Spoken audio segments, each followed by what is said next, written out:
Hello, Western Heights Church family. It's Wednesday, and it's time for another Wednesday Minister Moment. Several years ago, I was stopped at a stoplight in downtown Sherman. There was a car in front of me. It was a mom with two kids, and I knew that it was a mom with two kids because the mom who was driving had turned around and was dealing with the children in the back seat. Now, I was second in line.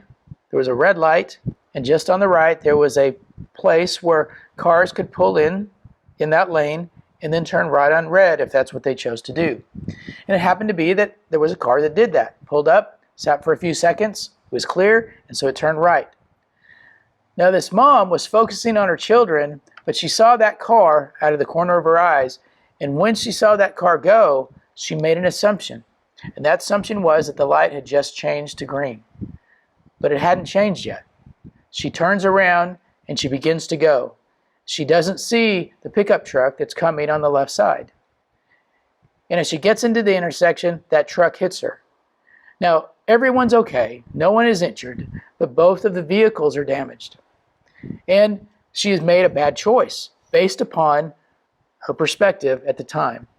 You see, she had a very narrow perspective of the situation because her focus was on her kids and just what she saw to her right. She didn't pay attention to all the other things. My perspective was very different. It was much more broad. I could see that car turning right. I could see her dealing with her children. I could see the red light. I could see the cars coming and going. And based upon her narrow perspective, she made a choice that actually put her family in danger. Now, she didn't mean to do that. It was not her intention to create a problem, but her choice created a problem. Now, we can also have very narrow points of view or very narrow perspectives. Now, how do we do that? Well, sometimes it happens because maybe we're focused on our own financial problems or issues. And we worry about that and we think about that so much, but we fail to realize the other good things within our family. We fail to realize the other blessings that we have.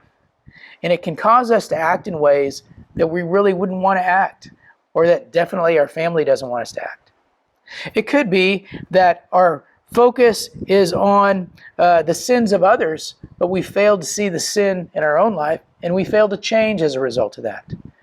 That can be a situation where our focus or our perspective is narrow. It could be a situation where we only want to listen to people who agree with us, who think the same way as us. We don't want to hear opposing views or other ideas because we just don't want to take the time to do that. We're already set in our ways. But that can also create problems if we fail to listen to others. It narrows our perspective. It could be that we focus on our own pain, but we fail to realize or see the pain in others.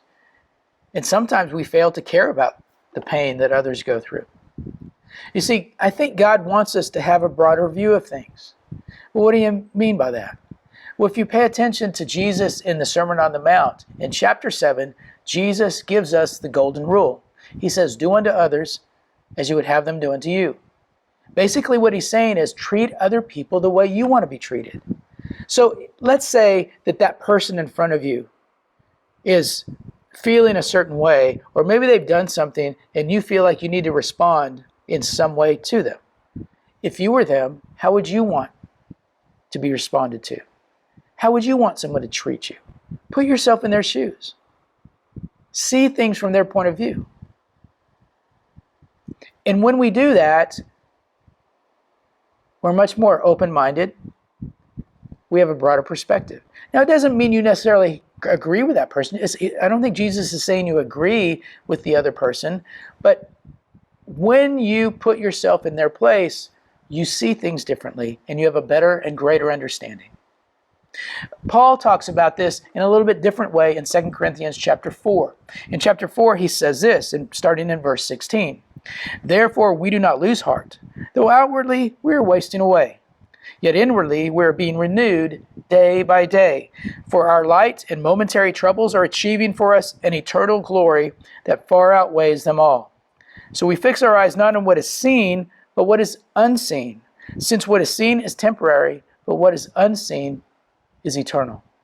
What Paul is telling us is that even though we're maybe going through troubles, even though we know that there are struggles in this life, our focus is on which is unseen.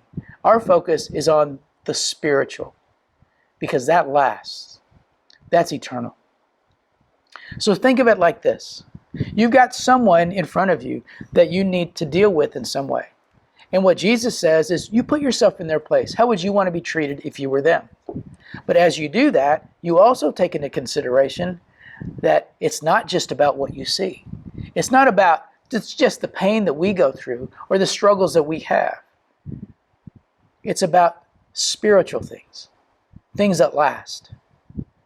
And so think about this person, not just to try to see their point of view, but think of them in a way that God sees them. How would God respond? What are the spiritual things that need to come into play here? Because when we do that, when we have that broad perspective of things, what that will do is that will help us to make better decisions. It will help us to be better examples. And it will help us to have a greater impact on the world around us. That's my encouragement to you. Broaden your perspective. Put yourself in other people's places. See things from God's point of view.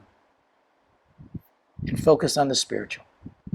I hope this is a blessing to you, and I hope you have a great day.